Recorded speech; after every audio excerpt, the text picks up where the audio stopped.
Bienvenidos a la unidad 12, Antropología Bíblica. Definición y preliminares. La palabra antropología se deriva de dos raíces griegas, antropos, que significa hombre, y logos, que es tratado. Cuando se dice antros, se refiere al varón en especial, pero si se dice antropos, se refiere directamente al ser humano, aquí incluidos hombre o mujer, de donde antropología vendría a ser el significado, el tratado acerca del hombre, el estudio acerca del hombre. Y dentro de la antropología bíblica hablamos el tratado acerca del hombre según la Biblia. A continuación vemos principales subdivisiones. Vamos a ver que la antropología bíblica estudia en primer lugar el origen del hombre. Esta parte responde a la pregunta ¿de dónde viene el hombre? ¿Cómo lo hizo Dios? Bueno, esto es ya parte de la creación de Génesis, y vemos que el hombre fue creado del polvo de la tierra, pero creado por Dios. La misión del hombre, ¿para qué Dios hizo al hombre y cómo lo hizo?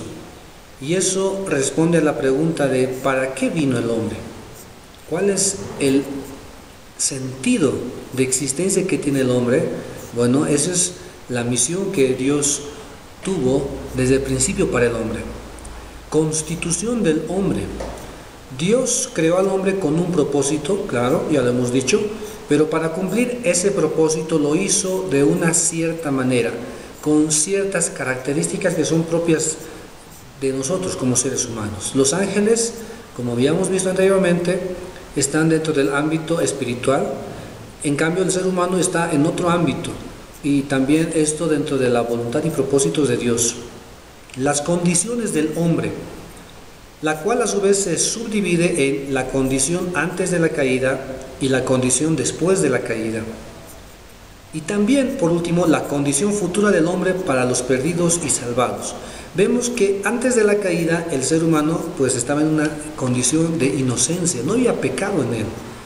Después de la caída vemos en el ser humano una total corrupción dentro de todo su ser. Y también vemos dentro de la condición futura para el hombre, vemos que la creación es renovada, el ser humano ahora es hijo de Dios, pero su cuerpo aún tiene que ser glorificado, es decir, que ya tendrá todo su ser renovado allá en lo devenir, en los últimos tiempos, dentro de lo que Dios ha revelado en su palabra. La restauración del hombre, que se relaciona con la soteriología, materia que trata la doctrina de la salvación, cómo Dios salva al hombre a través de Cristo. Vemos el origen del hombre. El hombre fue creado por Dios. Esa es una frase que nosotros como cristianos tenemos clara y que, bueno, es refutada dentro de otros ámbitos humanos. En Génesis capítulo 1, verso 26 al 28 dice la palabra de Dios: Entonces dijo Dios, hagamos al hombre a nuestra imagen, conforme a nuestra semejanza, y señoree en los peces del mar, en las aves de los cielos, en las bestias, en toda la tierra y en todo animal que se arrastra sobre la tierra. Y creó Dios al hombre a su imagen, a imagen de Dios lo creó, varón y hembra los creó. Y los bendijo Dios y les dijo: Fructificad y multiplicaos, llenad la tierra y sojuzgadla, y señoread en los peces del mar, en las aves de los cielos y en todas las bestias que se mueven sobre la tierra. Después que Dios creó al hombre, lo puso para que pueda señorear sobre toda la creación. Este es un maravilloso privilegio que el ser humano tiene. Vemos función y constitución del hombre. Tres palabras claves para entender esto: imagen, semejanza y señorío. Imagen es una impronta, un carácter, una representación, como si fuera una reproducción de algo. Eso es lo que quiere decir imagen, una reproducción de algo. Entre todas las demás criaturas, la que Dios quiso que lo representara en esta creación fue el hombre. Dios lo puso a él para que pueda representar a Dios mismo dentro de la creación. La siguiente palabra es importante, semejanza. Dios tiene que ver con este propósito, con esa afinidad que le dio al hombre. Semejanza es algo que se relaciona, que tiene afinidad. Dios creó al hombre para que pueda gozar de él, para que pueda tener una relación con él. Y por eso lo hizo a su semejanza. Por esa razón nosotros hemos sido creados para tener afinidad con Dios, para tener una relación con él. La tercera palabra importante es señorío. El señorío fue diseñado para contener a Dios, expresarlo y señorear en nombre de Dios. Esto es muy importante. Y lo puso con los pies en la tierra, pues la misión del hombre es en la tierra. Nosotros tenemos una misión dentro de esta tierra. Quizás hay algunas personas que buscan conquistar otros mundos. No nos interesa a nosotros aquello. Dios nos puso acá en este mundo para que podamos señorear acá. Las tres partes del hombre. Nosotros tomamos dentro del estudio de la teología sistemática y las nociones generales de esta materia, la posición tripartita, tricotómica del ser humano. Es decir, que vamos a ver al hombre compuesto en tres partes: cuerpo, alma y espíritu. Número 1, cuerpo. Es la carne física, que es lo que en hebreo se llama basar. Carne en griego es somatos. 2, alma. En hebreo es nefesh y en griego psique. 3 es el espíritu. En hebreo es ruaja y en griego neuma. Vamos a ver que en 1 Tesalonicenses 5:23 están las tres partes del ser humano expresadas. Dice la palabra de Dios: y el mismo Dios de paz os santifique por completo, y todo vuestro ser, espíritu, alma y cuerpo, sea guardado irreprensible para la venida de nuestro Señor Jesucristo. De tal manera que podemos observar acá la composición que está dividida en tres del ser humano, del hombre. Partes y funciones del cuerpo. Con el cuerpo, que podríamos representarlo, es el atrio del templo.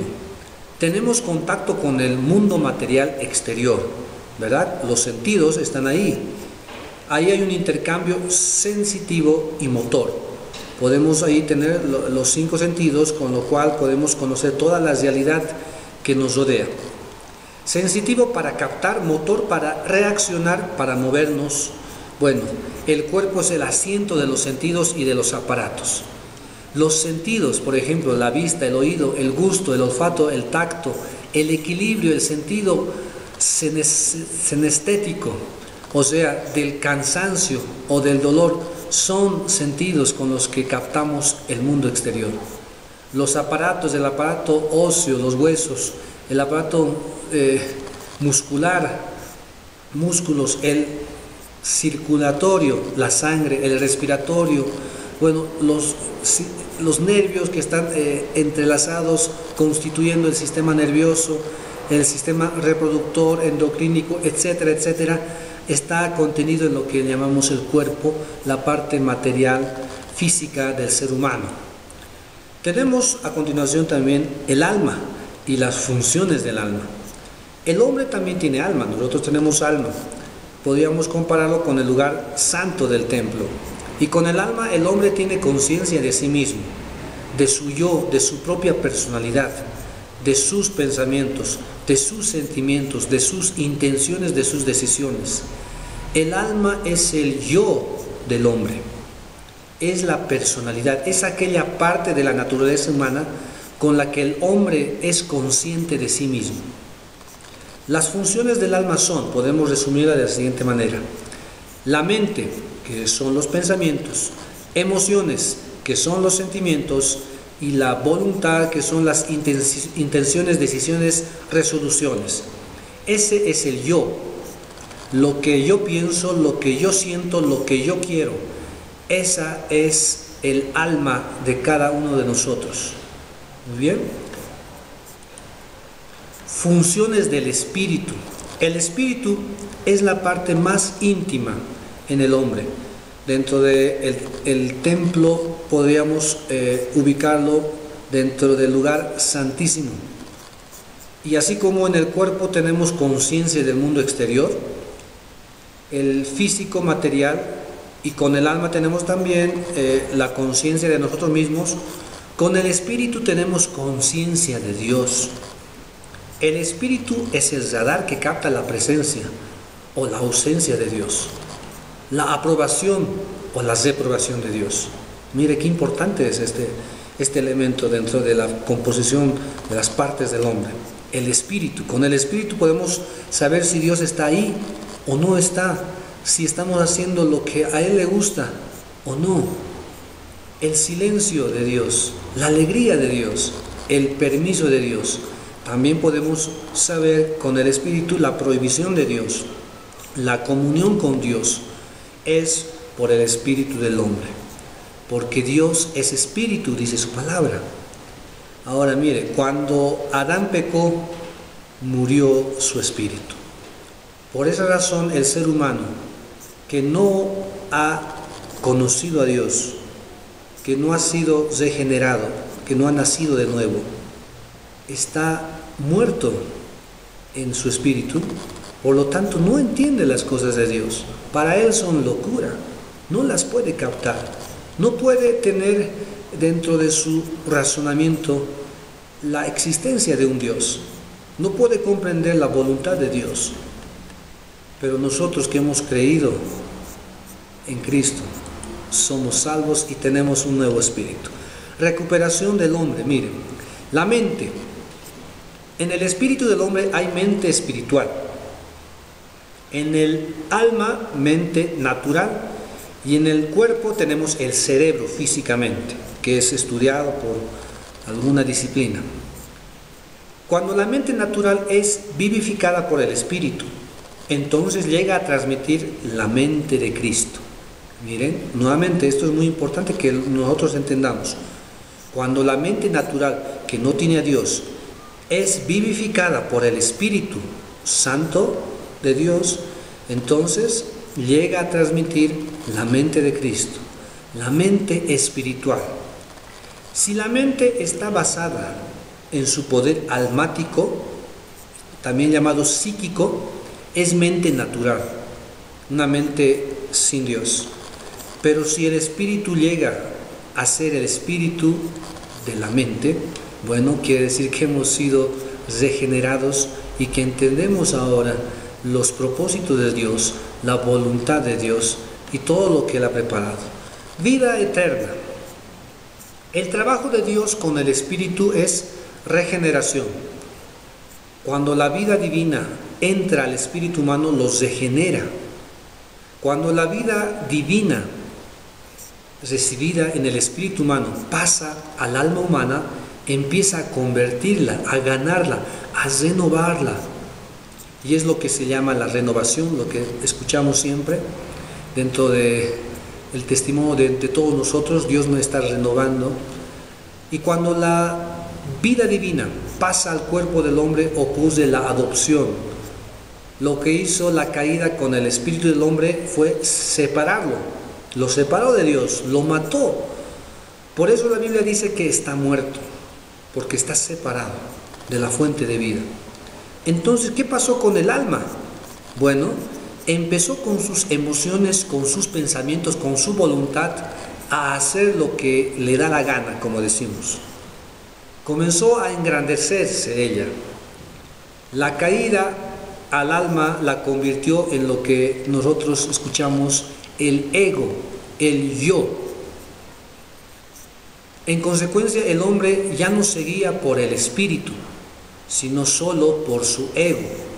Entonces podríamos decir que solo es guiado por su alma, por su yo, y no entiende, no comprende los propósitos de Dios, porque no tiene un espíritu vivo, sino un espíritu muerto.